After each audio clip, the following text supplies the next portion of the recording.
Welcome to the Deep Dive, the Theopoetics Edition. We are Dr. Aaron Waldron, founder and CEO of Corvus Cantus, a theopoetic publishing house and creation of Lost Raven Studios. What you're hearing right now is an expansion. The original Deep Dive podcast has been a space shaped and supported by AI, a place where ideas are explored, questions are sharpened, and insight is generated through emerging technology. But this edition marks a widening of that circle. Through our partnership between Corvus Cantus and the Deep Dive podcast, the Theopoetics Edition becomes a threshold space, where artificial intelligence meets sacred imagination, where technology intersects with myth, poetry, theology, and embodied reflection. Here we focus intentionally on theopoetics.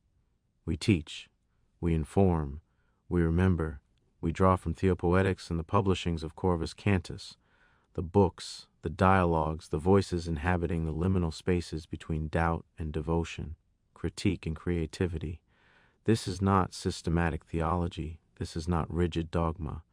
This is theology felt, spoken, questioned, reimagined. In a meta-modern age, where we oscillate between irony and sincerity, fragmentation and hope, Theopoetics offers a way forward, not by resolving tension, but by inhabiting it. So whether you are a writer, a seeker, a scholar, or simply someone holding an old smelly box of inherited beliefs, this space is for you. Welcome to the Deep Dive, Theopoetics Edition. Let's begin. Welcome back to the Deep Dive. Today we're looking at a story and really a whole group of people that for a huge chunk of American history essentially just vanished. Yeah, it's a strange concept to wrap your head around, isn't it? Yeah. The idea that a population of people who are physically present, walking around, paying taxes, fighting in wars, could just be culturally invisible. Right. Like a magic trick, but a really depressing one. We are talking about the concept of the vanishing American. And to guide us through this for you guys today, we're looking at a landmark book. It's called God is Red, A Native View of Religion by Vine Deloria Jr. Right, and specifically, we're pulling from the 30th anniversary edition, which gives us some really great extra context. Yes. And Deloria is, he's a titan in this field. Absolutely. And he starts with this incredible premise. If you look at the timeline from the massacre at Wounded Knee, so 1890 up till the 1960s, American culture had effectively convinced itself that real indigenous people had ceased to exist. Real meaning what exactly? Like the guy on the nickel? Exactly that. Yeah. The warrior on the horse. The noble savage fading into the sunset. The culture believed that the Indian wars were over, the tribes were broken, and the survivors were just fading away. Just gone. Right. If you saw an indigenous person in 1950, you expected them to be a token figure. Maybe someone selling pottery at a train station in Santa Fe, or a mascot at a football game.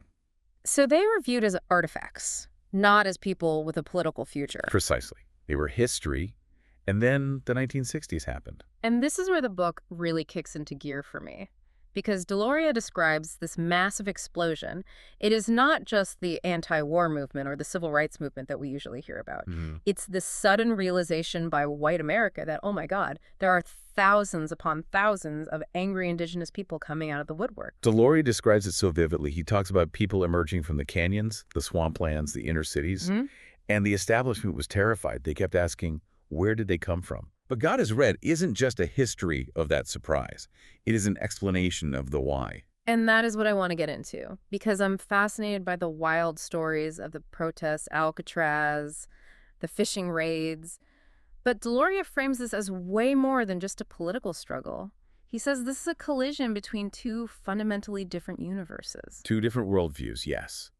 A religious view rooted in the land's specific places, specific mountains, versus a secular Western view that sees land as a commodity, an object. Okay, before we get to the philosophy, we have to talk about the spark, because you don't go from vanishing to occupying federal buildings overnight.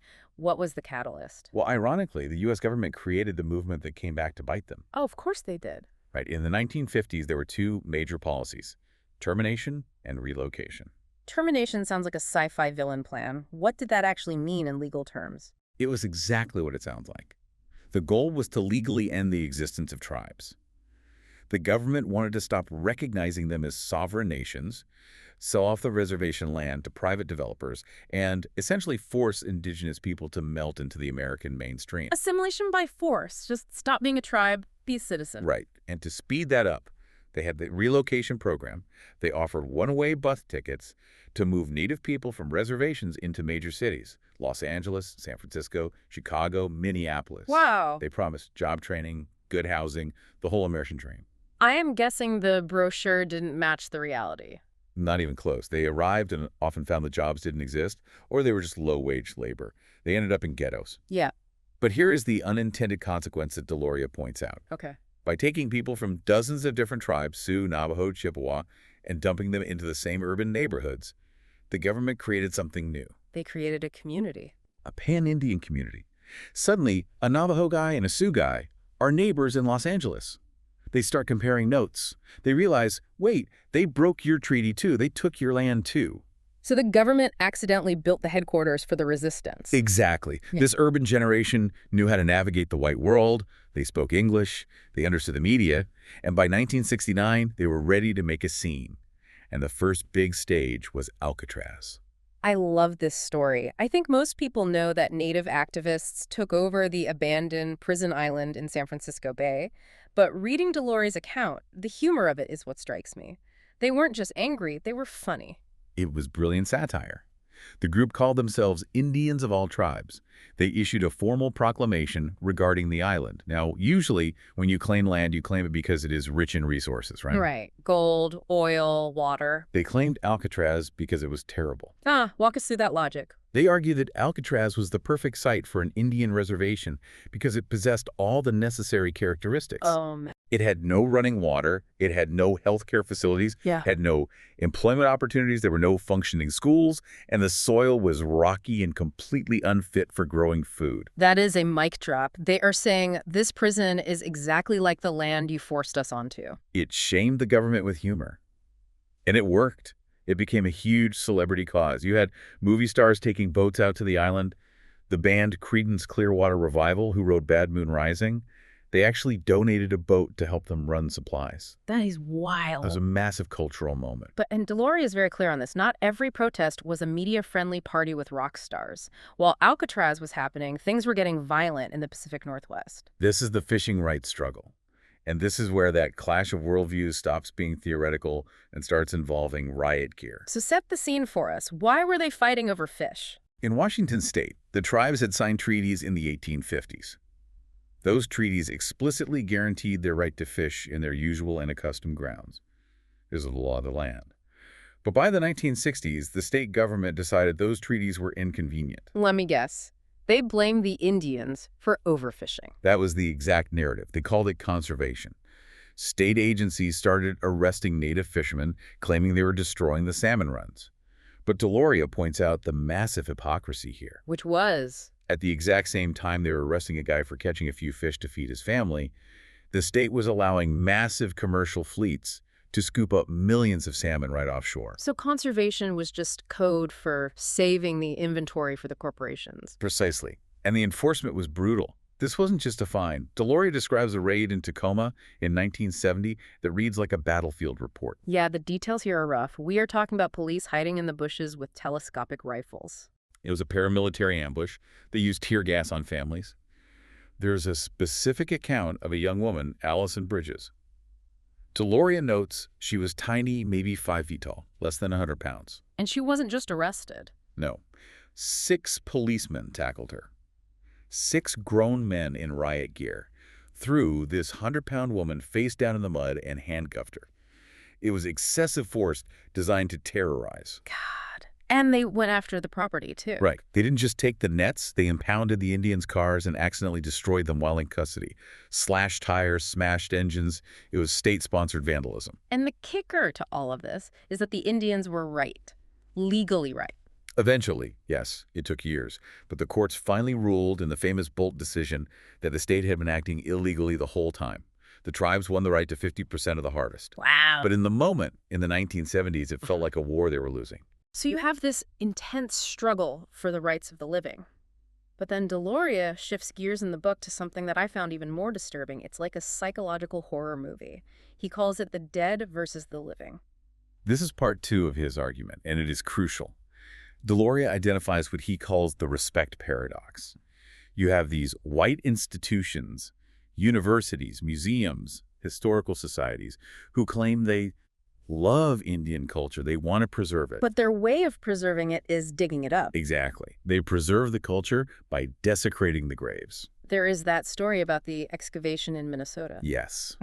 A state institute sponsored a group of anthropology students to spend their summer digging up a native village site from the 1500s.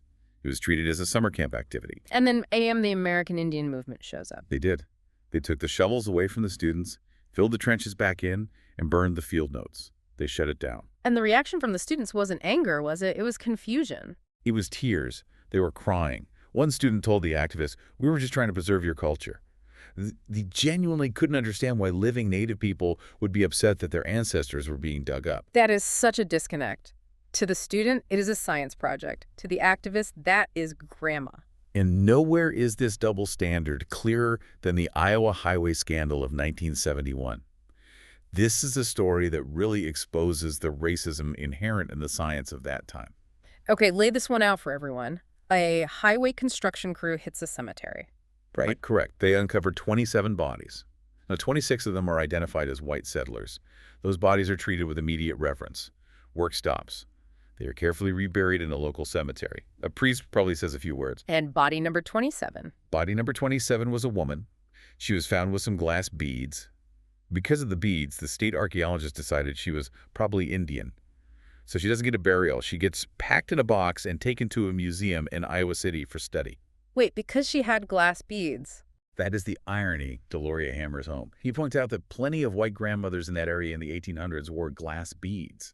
She could have easily been a white settler. Jeez. But the mere suspicion that she was indigenous was enough to strip her of her human rights and turn her into a specimen. And when people complained, the archaeologist dug his heels in. He refused to return the bones. He said, and this is a direct quote, he couldn't just give them up to anyone raising a fuss. It implies that indigenous people have no claim to their own history. It wasn't just scientists, though. It was looters. Deloria talks about people digging up Nez Perce graves just to steal skulls. Why? What is the psychology there? Why do people want the bones of the people they displaced? Deloria brings in a really fascinating analysis here, referencing Carl Jung, the famous psychologist. The theory is that this obsession is a subconscious attempt by white America to absorb the spirit of the land. Like they know they don't really belong here. Exactly. They conquered the land, they paved it, but they don't feel of the land. They feel like strangers. So by possessing the bones of the original inhabitants, it is a magical way of trying to buy authenticity. They want the ghosts of the land to accept them. But they definitely don't want the living people. No. They want the dead Indian on the mantelpiece, not the living Indian neighbor asking for water rights. This tension, treating the dead as treasures and the living as nuisances, it eventually boiled over. We move into the era of major escalations. It got very tense. You had murders of Native men that went unpunished. Raymond Yellow Thunder, Richard Oakes. The community reached a breaking point. So in 1972, they organized the Trail of Broken Treaties. A huge caravan drove across the country to Washington, D.C. just before the election. And they ended up taking over the Bureau of Indian Affairs, the BIA building. The very agency designed to control their lives. They took over the headquarters. Now, the media at the time reported this like a terrorist attack. They said there were hostages, but Deloria clarifies that, doesn't he? He did. There were no human hostages. They took the files hostage. Wait, the paperwork. The paperwork. They realized the building was full of incriminating documents, evidence of swindled land deals, water rights theft, absolute corruption.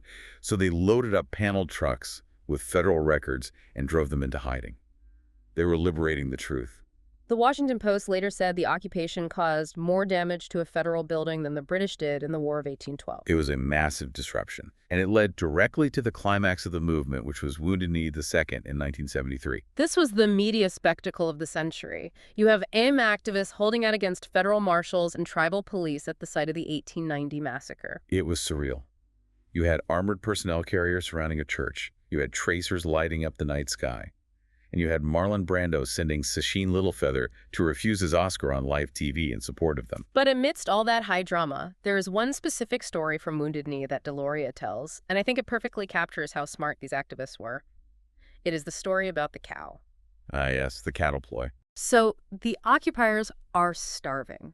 They are surrounded. They find a cow, and they decide to butcher it on national TV. Now, I remember reading about this. The public reaction was total mockery. They were saying, look at these urban Indians. They are just hacking at the meat. They don't even know how to butcher a cow properly. It looked like total incompetence.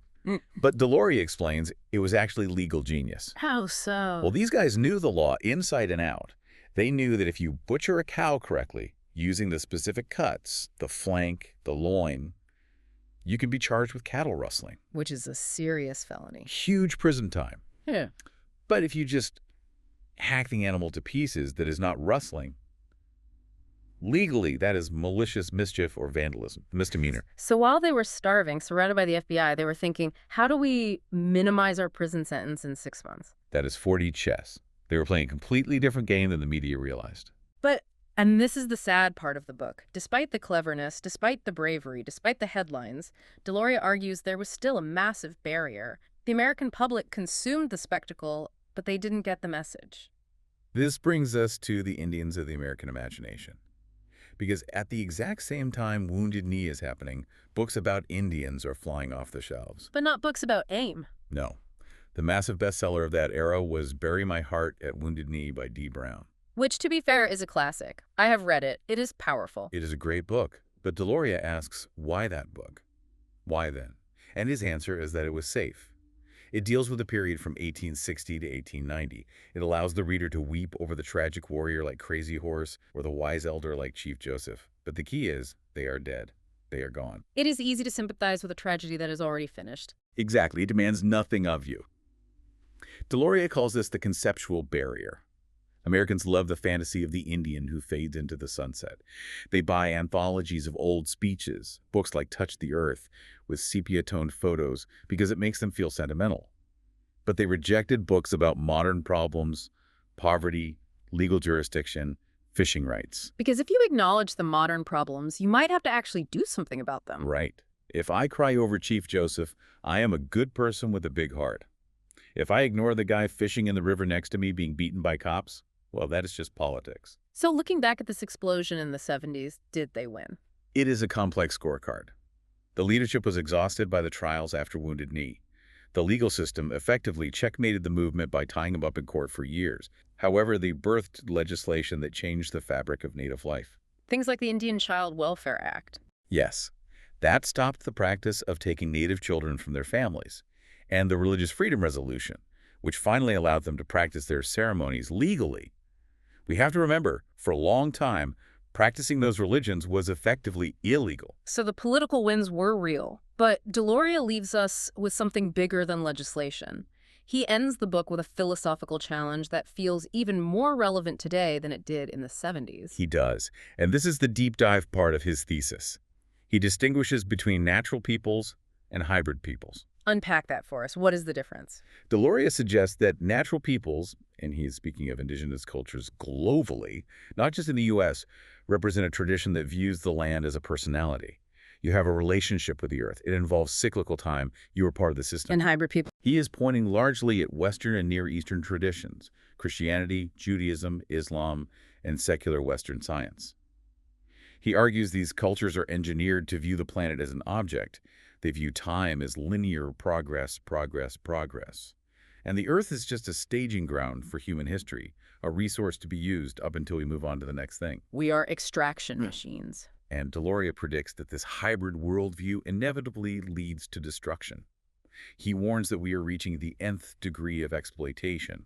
We are facing ecological meltdown because our religion and our science treat the world as a dead thing. He has that haunting image at the very end of the book. It really stuck with me. He talks about future explorers. He has a powerful visual. He imagines explorers from other planets landing on Earth long after we are gone.